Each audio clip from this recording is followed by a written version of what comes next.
guess we have now a bigger crowd, Paul, and I guess I made the bridge a little bit introducing yourself.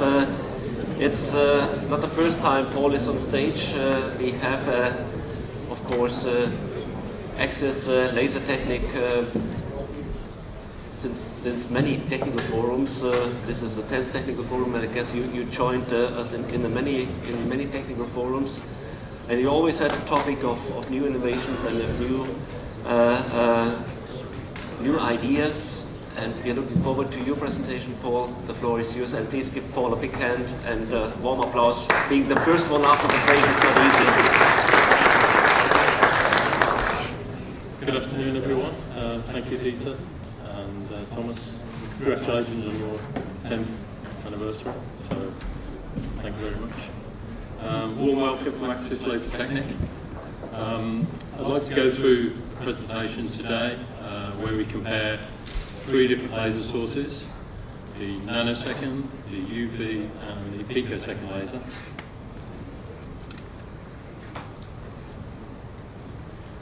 Special thanks to Delcam. We've already seen part of the design of the coin earlier in Rob's presentation.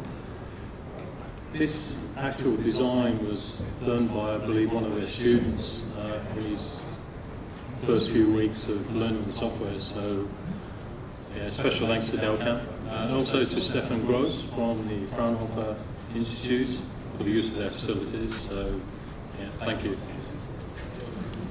Today we will look at the laser systems that we've used, the actual die design itself and why we picked it. We'll compare the 3D laser engraving from all 3 sources, the frosting from all 3 sources, and then creating of the rainbow effect in the die, again with all 3 sources. And we'll have a summary, and we'll look at the technical benefits and also the costs of these systems, which at a technical forum, normally we don't talk about sale prices as a CNC machine tool manufacturer, but we will.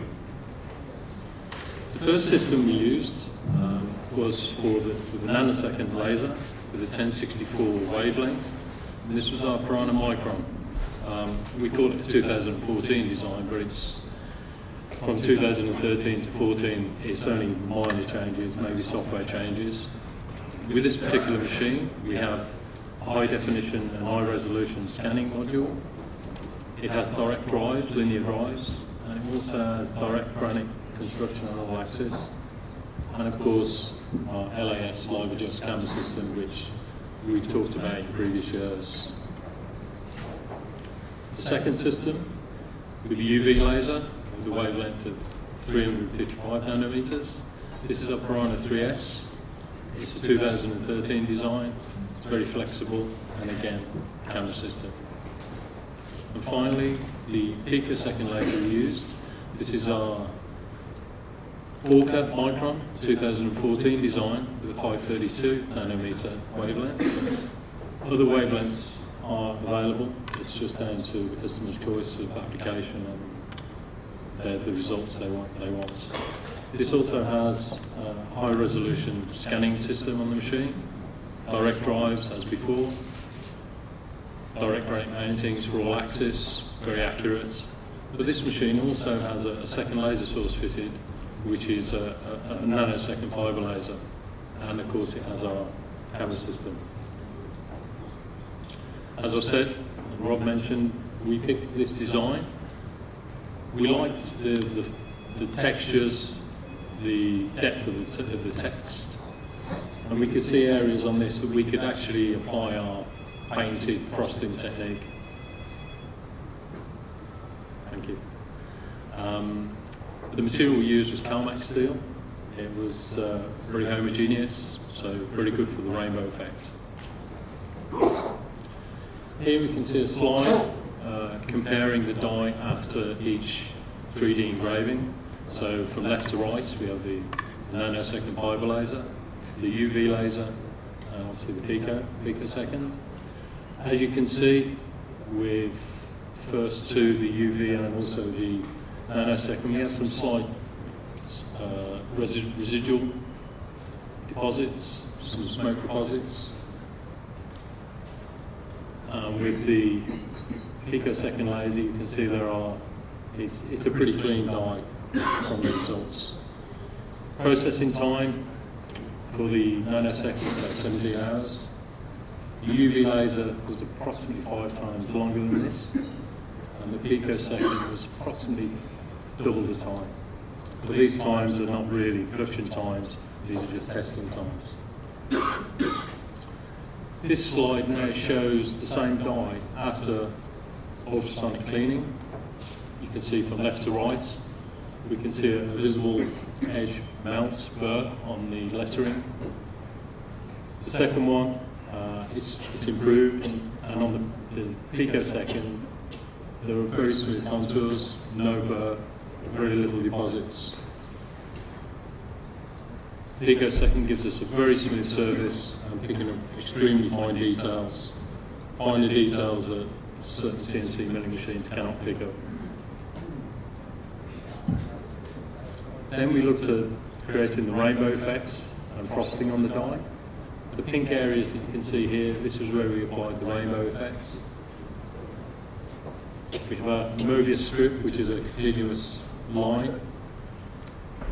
With this strip we applied the rainbow effects, and then around and in between this strip we applied different frosting techniques, so different frosting parameters.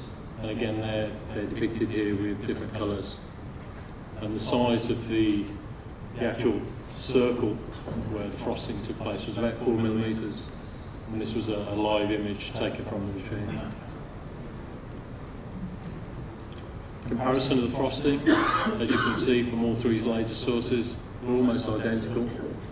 Okay, we have to tweak the parameters because of the different sources and different energies, but they're pretty close.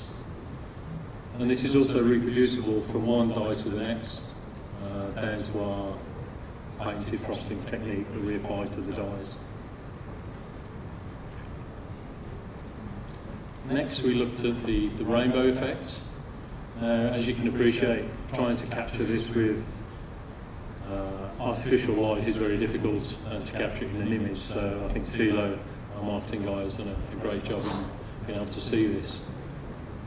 With the third row there, you can see there with the picosecond, the colours are brighter. You can see the blue, the green, and the orange.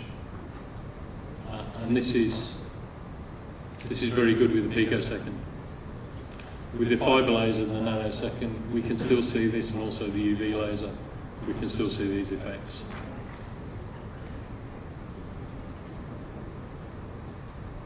As you can see, the rainbow effects on the picosecond is zoomed in. This is a high definition image. The pico gives us best optical results. However, we can still achieve the same rainbow effect with the other 2 laser sources, so you can still achieve it. It's just not quite so clear as the picosecond. So we'll have a summary of the technical benefits. The surface quality of the 3D engraving is best with the picosecond laser. You have minimum surface roughness using the picosecond. However, the nanosecond laser has the highest removal rates and tends to be more economical. The rainbow effect gives us the best results with the picosecond, but as I said, there are respectable results with the other 2 laser sources. Costs for these systems, typical price range is from 150 to 250,000 euros for a nanosecond fibre laser, which is quite economical. The UV laser gives us improved fine detail, and it's approximately double the cost. The picosecond, we class this as a high-end system, and it's with almost no rework and certainly no burr on the die. It's approximately 3 times more expensive. We can also offer, as we saw with the machine that we used, multiple laser sources fitted to the laser machine. And if this is something that's of interest to you, then come and see us and we can talk about it. Thank you very much for your attention. Come and see us, we're on C19, or you can actually go and see one of our customers, Gravura, on stand E27. There's some fantastic dies, a complete set of 15 individual coins, all modelled around the Notre Dame Cathedral. The image that you can see on the left is again of the chameleon, but it's actually in glass, and it's with a picosecond laser, and this has been backlit, and again we have this on the stand if you'd like to come and see this. Thank you very much for your attention.